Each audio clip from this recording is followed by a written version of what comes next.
Hare Krishna. Hare Krishna. Good morning. So we'll start with Jai Radha Madhava. Right.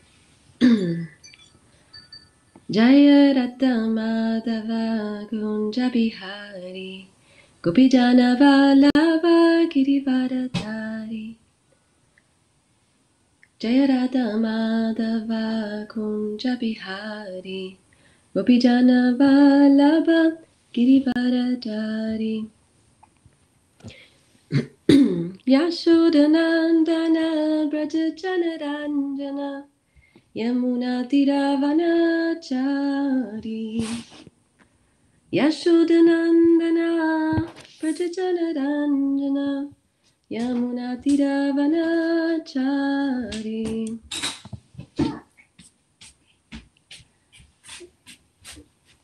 Thank you.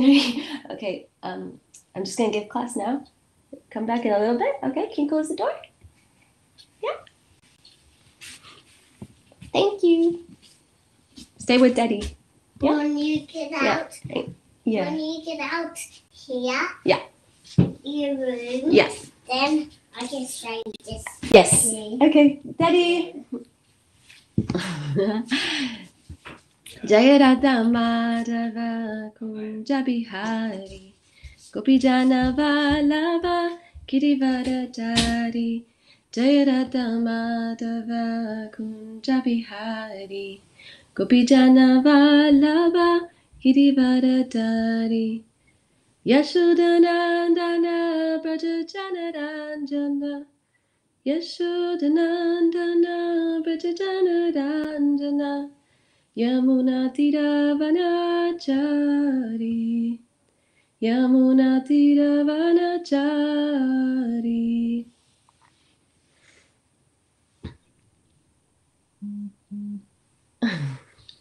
Hare Krishna. I don't even know if I'm live or not, but let's continue. So today the verse is Srimad Bhagavatam, 4th canto, 7th chapter, verse 14. Om Namo Bhagavate Vasudevaya. Om Namo Bhagavate Vasudevaya. Om Namo Bhagavate Vasudevaya. I'll just read the Sanskrit once and then the word for word.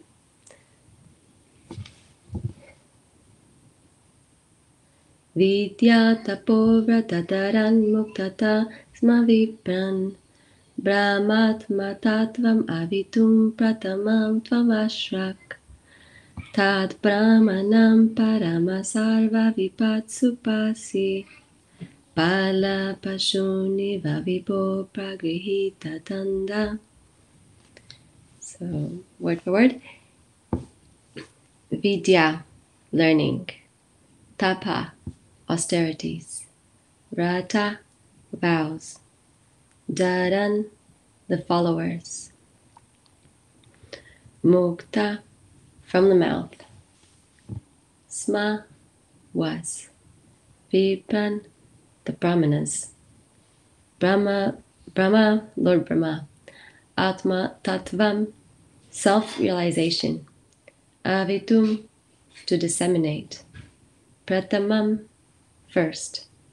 Tvam, you. Asrak, created. Tat, therefore. Brahmanan, the brahmanas.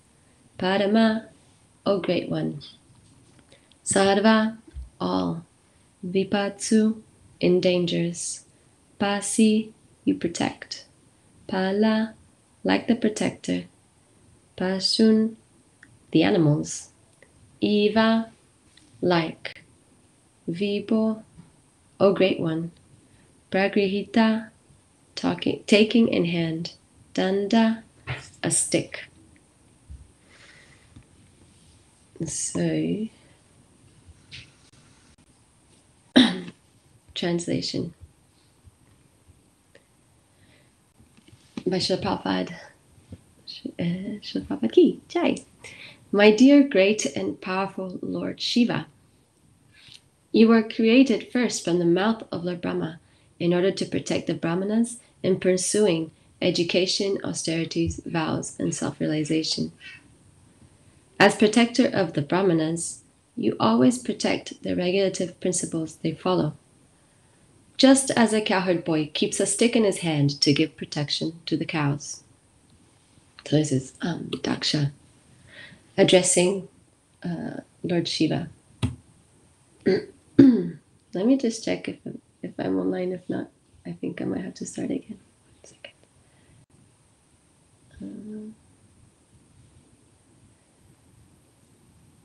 How do I check this?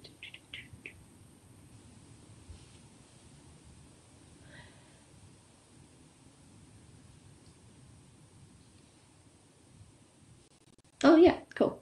All right. Purport. The specific function of a human being in society, irrespective of his social status, is to practice control of the mind and senses by observing the regulative principles enjoined in the Vedic Shastras. Lord Shiva is called Pashupati because he protects the living entities in their developed consciousness so that they may follow the Vedic system of Varna and Ashrama. The word Pashu refers to the animal as well as to the human entity. It is stated here that Lord Shiva is always interested in protecting the animals and the animalistic living entities who are not very advanced in the spiritual sense. It is also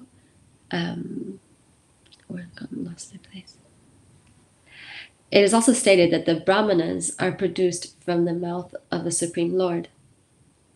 We should always remember that Lord Shiva is being addressed as the representative of the Supreme Lord, Vishnu. In the Vedic literature, it is described that the Brahmanas are born from the mouth of the universal form of Vishnu. The Kshatriyas are born from his arms, the Vaishyas from his abdomen or waist, and the Shudras from his legs. In the formation of a body, the head is the principal factor. The Brahmanas are born from the mouth of the Supreme Personality of Godhead in order to accept charity for worship of Vishnu and to spread Vedic knowledge. Lord Shiva is known as Pashupati, the protector of the Brahmanas and other living entities. He protects them from the attacks of non-Brahmanas or uncultured persons who are against the self-realization process. Another feature of this word is that persons who are simply attached to the ritualistic portion of the Vedas and do not understand the situation of the Supreme Personality of Godhead are not any more advanced than animals. In the beginning of Srimad Bhagavatam, it is confirmed that even though one performs the rituals of the Vedas, if he does not develop a sense of Krishna consciousness, then all his labor in performing Vedic rituals is considered to be simply a waste of time. Lord Shiva's aim in destroying the Daksha Yagya was to punish Daksha, because by neglecting him, Lord Shiva, Daksha was committing a great offense. Lord Shiva's punishment was just like that of a cowherd boy who keeps a stick to frighten his animals. It is commonly said that to give protection to animals, a stick is needed because animals cannot reason and argue. Their reasoning and argument is argumentum ad baculum. Unless there is a rod, they do not obey. Force is required for the animalistic class of men, whereas those who are advanced are convinced by reasons, arguments, and scriptural authority. Persons who are simply attached to Vedic rituals without further advancement of devotional service or Krishna consciousness are almost like animals, and Lord Shiva is in charge of giving them protection and sometimes punishing them as he punished Daksha. Om Ajnanatimidandasya Gyananjana Shalakaya Chakshur Unmilitam Yena Tasmai Shri Gurave Namaha. Jai Shri Krishna Chaitanya Prabhu Nityananda Shri Advaita Gadadara Srivasadi Gaura Bhaktavinda.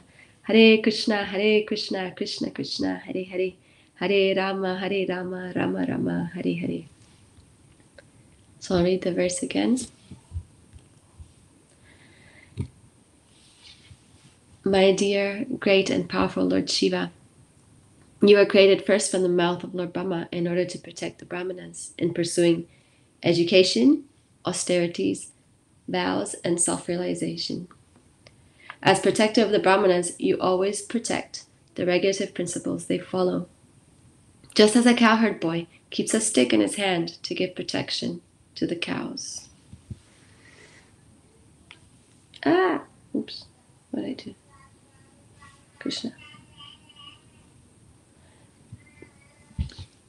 Okay. So we're in the part of this pastime where Daksha has been awarded an interesting head of a goat, if I'm not mistaken, and he's come to his senses, like Madan Gopal Prabhu was reading yesterday in class, the verses before this one. He's come to his senses. He's realized his mistake. He's addressing Lord Shiva with love and affection, afflicted by love and affection. He was very much awakened to his real senses. With great endeavor, he pacified his mind, checked his feelings, and with pure consciousness began to offer prayers to Lord Shiva. This is amazing. What an amazing turnaround. And this is because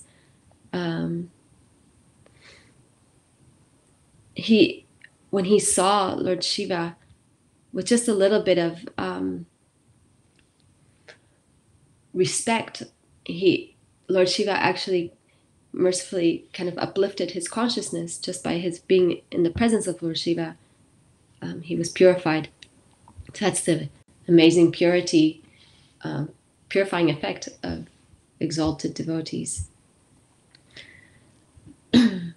It says before, in the verses before, at that time when Daksha Lord saw Lord Shiva who rides upon a bull, his heart, which was polluted by envy of Lord Shiva, was immediately cleansed, just as the water in a lake is cleansed by the autumn rains. Beautiful poetry in Bhagavatam. Okay, so I was reflecting upon this verse and thinking, how is this relevant for me? How is this relevant for us? And I remembered how His Holiness Devotees Swami, he stated that we should try to enter into the mood of the devotees and the prayers and everything that's in the Bhagavatam, and trying to really enter into that mood. And so I was thinking, okay, this is Daksha, a devotee. He made a mistake. He got his reaction to that mistake, which was basically Lord Shiva's mercy in the form of punishment. And then he's come to the point of being repentant, and now he's offering prayers to Lord Shiva, glorifying him. And I was thinking, okay, what's a mistake that all of us have made, or at least the majority, unless you're an Siddha that has come to this planet to liberate everyone else. We've come to the material world. It's a mistake. It was a mistake to choose to enjoy matter, illusion, instead of staying with Krishna in the spiritual world. And the whole process of Krishna consciousness is when we start practicing again, or start practicing to become Krishna conscious, is that we're trying to show Krishna that we have come to our senses.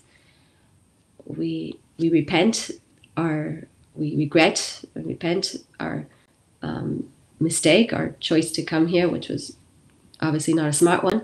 And now we're trying to show Krishna also that we really do want to serve him, and we do want to make things right again in our relationship with him.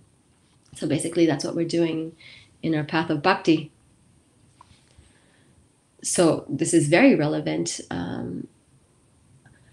This prayer, first of all, usually when we read the prayers of devotees in Bhagavatam, they start with a glorification of, in this case, it's Lord Shiva, because he, as Prabhupada is saying in the purport, he's being addressed as a representative of Lord Vishnu. So we usually glorify Krishna, in this case, the representative or the spiritual master.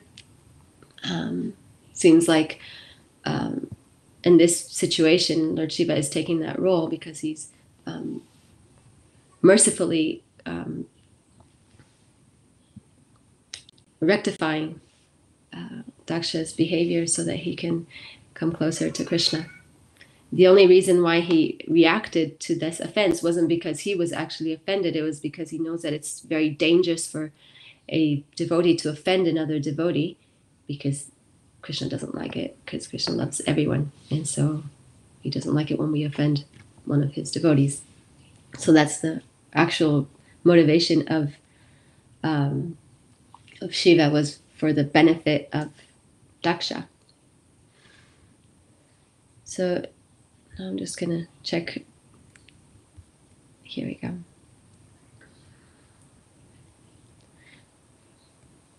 So I was just talking before, how do we approach Shastra?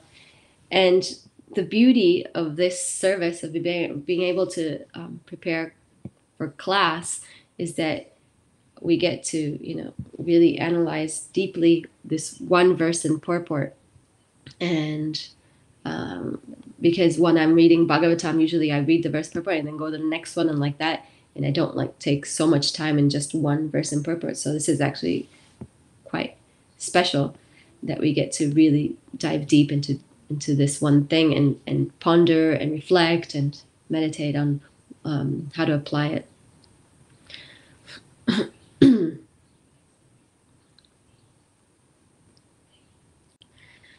So what I was saying before, in terms of the relevance for us in this pastime, in this moment in the pastime, is that it doesn't mean that we just have to absorb ourselves in guilt, because I'm coming from a Catholic upbringing where mea culpa, it's the Latin, it means like you basically lash yourself, like, oh, I'm so bad, I've sinned, and there's this real heavy guilt trip. And that's why a lot of my generation and a lot of people in Argentina and Catholic countries kind of walk away from the religion, because no one likes the feeling of guilt. It's like you feel like you're just putting yourself down, and it's heavy.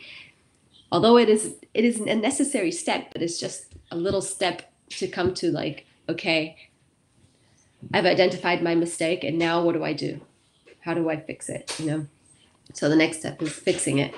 And right now, so we're at the end of the special month of Kartik, Damodar month, where we're absorbed in this Leela and reminded how Mother Yashoda, she tried to tie Krishna with her ropes of love, and the two fingers too short analogy representing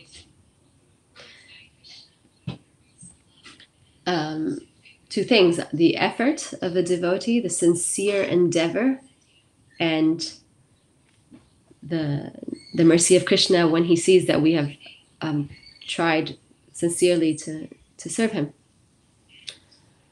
So, are we showing Krishna our sincere endeavor? Is that what we're doing? Every day is an actual opportunity for us to come closer to Krishna. Right? So, to be honest, in these last 2 months, I've gone through a lot of very intense stuff internally. I was very comfortable in this material world. Everything was quite cruisy. and practicing Krishna consciousness was, natural. And although we are told that we're in Kunta, not Vaikuntha, and it's the land of anxieties, and we read it in Bhagavad Gita, I personally didn't experience it that much.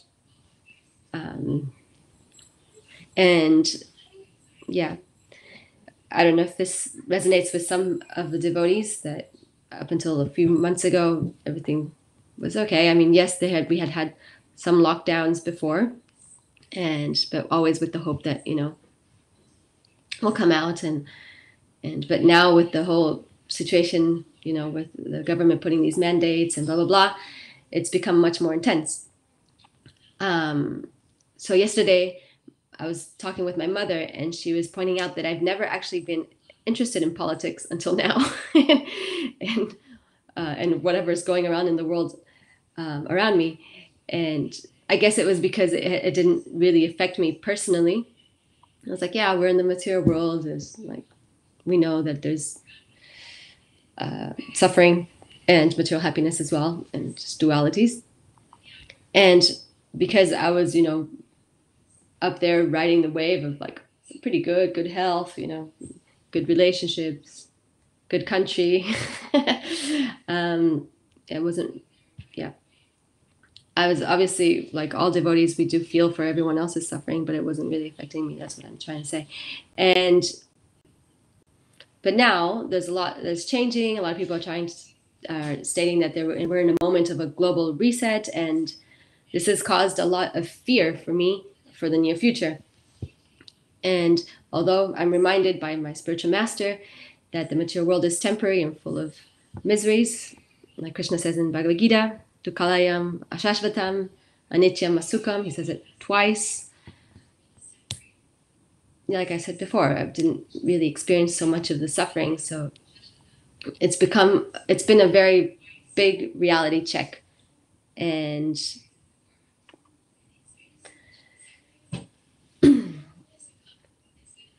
yeah, I haven't given class in a long time, maybe over a year, and I'm kind of out of touch in this service.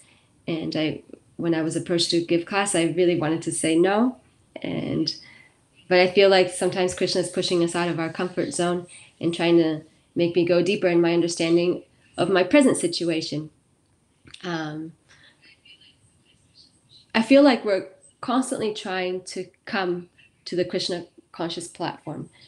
And it's natural for us when we're absorbed in a kirtan, and there's direct Krishna conscious activities going on around us, like we're in an abhishek, or we're absorbed reading Srimad Bhagavatam or any of Prabhupada's books, or any Krishna conscious books. Sometimes in japa, to be honest, my quality of japa hasn't been the best with a newborn, 8-month-old, but I find it harder to control my mind, and then in those moments. But yesterday, His Holiness Devotees Swami gave a class, and he was talking a bit about fear, and he was mentioning how in Brihad Bhagavatamrita, when Narada Muni, comes across Indra, and Indra is saying that he's in fear because the demons might take over his heavenly home at any moment. And I was thinking to myself, I become fearless when I'm immersed in service. But when I'm reading about different situations that are quite fearful, where there's suffering involved, I get scared. And so the solution lies in bringing back our consciousness, to the real reality, which is that, like Krishna says in the Bhagavad Gita, in the last verse of chapter 529, I'll just say what it says, because I can't remember the Sanskrit off the top of my head. a bit rusty with my shlokas, but he's the supreme controller, he's the supreme enjoyer, and he's the well-wisher. And that gives us peace from the pangs of material miseries. So that's really important, very important for us. If, like you, like me, you're ever feeling a bit kind of concerned with what's going on, and at any moment of your life, yeah, so that gives us peace. Whatever happens to me is a token of what I actually deserve because of Krishna's mercy, and it is delivered to me by Krishna to bring me closer to him. That's how a devotee should see what happens in their lives. And as my spiritual master was sharing last night, he was referring to a morning walk where Srila Prabhupada talked about the fourth verse of the Shikshastakam, of Lord Chaitanya's Shikshastakam. And so I looked up that reference, and it's a beautiful morning walk. And I just got completely absorbed in it. This was all around 2, 3 in the morning, which, by the way, is a really amazing time for studying Shastra, because there's no distractions and you're completely focused. And I have a little glimpse of why Srila Prabhupada would translate at the wee hours of the night. So here is the morning walk. So this is part, like the middle part of the whole morning walk. And he's talking about, he first quotes the verse, Nadanam Najanam Nasundarim Kavitam Vajagadishakamaye Mama Janmani Janmanishvare Bhavadad Bhakti Rahaitu Tvai. So he says, this is prayer, no exchange, because he was talking before about not being a merchant.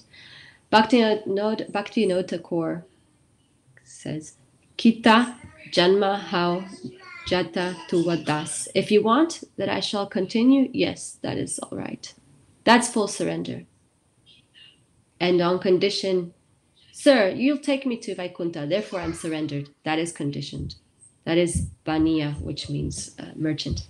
So then the devotee asks Prabhupada, so actually back to home, back to Godhead means just back to devotional service? And Prabhupada says, yes, because a devotee is always in Vaikuntha.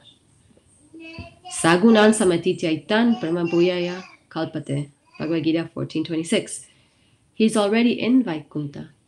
Why he shall for that Vaikuntha? He's not in this material world. Mukti mukulitanjali sevate. Sman. Krishna Karnamrita 107. This is called mukti. The mukti? Why shall I ask for mukti? Mukti is standing on my door. What shall I do, sir? So why shall I ask for mukti? Anyabilasita sunyam. First, make all desires zero. That is the beginning of bhakti. And then he quotes the famous verse that is in the Bhakti Rasamrita Sindhu, the definition of bhakti, pure bhakti. Anyabilashita sunyam jnana karma dhyanavritam anukulyena krishnanu shilanam bhakti rucha uttama. So this is amazing. This is, Prabhupada is showing us the highest and what we should aspire for. And that is not even the desire for shunyam would be? Not, oh no, jnana? In the translation, I don't know which part is talking about having the desire for liberation, for getting out of this material world, which is full of miseries, a bit of sprinkle of material happiness here and there, but basically it's a lot of miseries. I actually, in my reading, I came across a point in Prabhupada's purport I'm reading the 7th canto now, where he's saying that the worst of the 4 birth, death, old age, and disease is disease. So I was like, oh, interesting. So we should try to aspire to come to that platform that we don't even want to leave this material world, and we just want to be absorbed in service, because then we don't feel like we're not in this material world. The more absorbed we are in devotional service, the more we feel that we're not actually here. Our consciousness is not here. Our consciousness is with Krishna, and Krishna is beyond this. So yeah, it seems like Prabhupada is really trying to drive home this point that the solution to all problems is to be Krishna conscious, regardless where we are physically. And that is something that I find really very important and relevant in this moment in my life. And I thought that I'd like to share that with everyone with anyone and everyone that's hearing this, or at least share it with myself. That, yeah, Prabhupada goes on to say that we don't actually need to pray to Krishna, because he already knows our heart, he knows our needs, and he's fulfilling everyone's needs. He's fulfilling the animals. He talks about the elephant, and I don't know what, like some little animal, I can't remember which one he mentions, the ant or something. Like, they're all getting their needs met, and they're not praying to Krishna. Like a child, he says, like a child that doesn't need to worry about their needs because their parents will fulfill them. And like I heard last week in a presentation that Her Grace Urmila Devi Dasi did on the 4 key points for children to become practicing devotees, to come to that platform, basically for anyone, but she's addressing it for children, is I won't say the 4, but I'll say that she was talking a lot about relationships as one of them, like the relationships of love and trust. So those 2 elements have to be there. The child, if they feel that their parents love them, and if they feel that their parents, that they can trust their parents because their parents know what they're doing, then they'll want to follow what the parents ask them to do. And here, the example of this verse is Daksha is saying to Lord Shiva that he's like a cowherd boy that has a stick, and with that stick he can protect his cows from harm. If the cow's going to do something dangerous, he shows the stick so the cow doesn't hurt themselves. Even like Mother Yashoda, she was running after Krishna with the stick, even though she wasn't going to hit Krishna. It was just kind of just for him to stop running.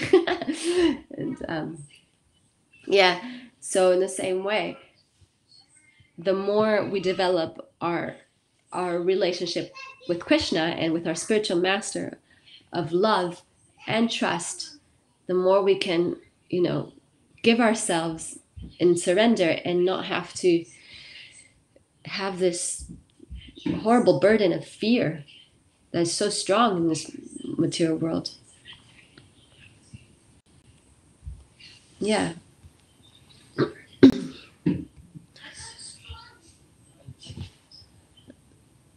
So in conclusion, our goal is to be Krishna conscious, which means engaged with body, mind, and words in Krishna's service. And our means to obtain that goal is by being Krishna conscious. So this example of Daksha is relevant to all of us. He's glorifying Lord Shiva, which Srila Prabhupada says is being addressed as the representative of Vishnu, after he has come to his senses and is trying to rectify himself. We can also follow by glorifying Krishna every day, hopefully try to do it at every moment, even if it's with whatever activity we're doing, and also trying to develop that genuine mood of wanting to please him. That is the key. Wanting to please the Lord, wanting to please Krishna with everything we do. And that's how we can take our decisions, like Mother Yashoda in this Damodar Leela, when the milk was overflowing and she was feeding Krishna. She had to make a decision what's best for Krishna, and she decided that the best thing was to go get the milk because it's for Krishna. And she thought she'd just come back and keep on feeding him, but yeah, Krishna had other plans. So that's I remember His Holiness Divamata Swami saying that in a lecture on Damodar Leela in India. I can't remember if it was in Vrindavan or in Mayapur, but he was saying that I think it was in Vrindavan, and it was during the month of Kartik, and he was saying, that's Mother Yashoda is the example for us to follow, that every decision that we make in life should be what's best for Krishna's service. And the more we advance, the more accurate that will be. And also, if we have any doubts, we can always ask our senior devotees and our spiritual master. And also, we can try to ask Krishna to reveal his desire for us and what he wants us to do when we approach the study of Shastra, because these books are alive. They're not stagnant. Right now, I'm reading, like I said before, the 7th canto, and hearing about, I'm in, I think it's the 5th chapter. So I read all about how Hiranyakashipu was, creating a lot of undesirable situations in the universe. And I just felt like it was, I don't know, very real for me. And also just the example of Prahlad, that he focuses on trying to share Krishna consciousness with the people around him, which are the other school boys. That's the priority. And I feel like it's confirmed as well with what I'm hearing from my spiritual master in these past months, to always have the priority to be Krishna conscious and trying to share that. And because I was just thinking how, as devotees, we have that duty that, like Prabhupada's saying, the Brahmana, in the purport, the Brahmana is the head of the universal form. And even if our, inclinations are another varna, as devotees, we are being trained in spiritual knowledge. And so then it's our duty to spread that to the rest of the society. Because if we don't, who will? And right now, there's a lot of people trying to find solutions, but all these solutions are temporary. And they might help, but they don't solve the main problem, which we all know is to stop this material consciousness, basically. I was going to say the chain of birth and death, but as we were hearing before, Prabhupada saying that if we're Krishna conscious, we can be anywhere we're not in the material world, because our consciousness is not material. So our duty as devotees is to help Srila Prabhupada, to help Lord Chaitanya, to assist them and share this Krishna consciousness with everyone we can, in any way we can, and really start thinking, okay, how can I do this? Please, Krishna, give me ideas. How can this happen? And Krishna does, if he gives ideas. He's given ideas to me, which I'm like, no one. And so let's see if I'm brave enough to do them. But the point is that even if it's not, even to share Krishna consciousness with ourselves, amongst devotees, I was thinking about that I'm in a privileged situation right now because I have a 3-year-old that loves Krishna and loves hearing about Krishna and talking about Krishna. So she's like at the table, she's like, Mom, do you know what? Krishna lifted Govardhan Hill with his pinky, and it's like it's so cute. And then she's reminding me of Krishna, and helping me become Krishna conscious. And if you have children that are older and maybe they're not in that stage anymore, or if you don't have children or whatever, then it's up to us to like share with whoever we're living with. If we're in lockdown and we don't see anyone else, at least with whoever we live with, we can share what we're reading and our realizations about what we're reading, so we can like start Krishna Katha conversations. I find that's the easiest way to talk about Krishna, when you just share your realizations, instead of sharing Gramya Katha or village talk and churning the nectar. So yeah, I guess I wanted to, because this is what I'm going through right now, I wanted to focus a little bit on how to overcome fear. And that's obviously the solution, is to become completely absorbed in Krishna's service and how to please him. And yeah, and also seeing how this example of Daksha is very relevant for all of us in rectifying our material consciousness and becoming spiritually conscious, Krishna conscious. So that's about it. I don't know if I can ask for questions in this platform. I have no idea. So maybe I'll just stop here. Yeah. Oh, let's see. Can I check on? No, I don't know how to do that. All right. Shima Bhagavatam ki. Srila Prabhupada ki. Jai.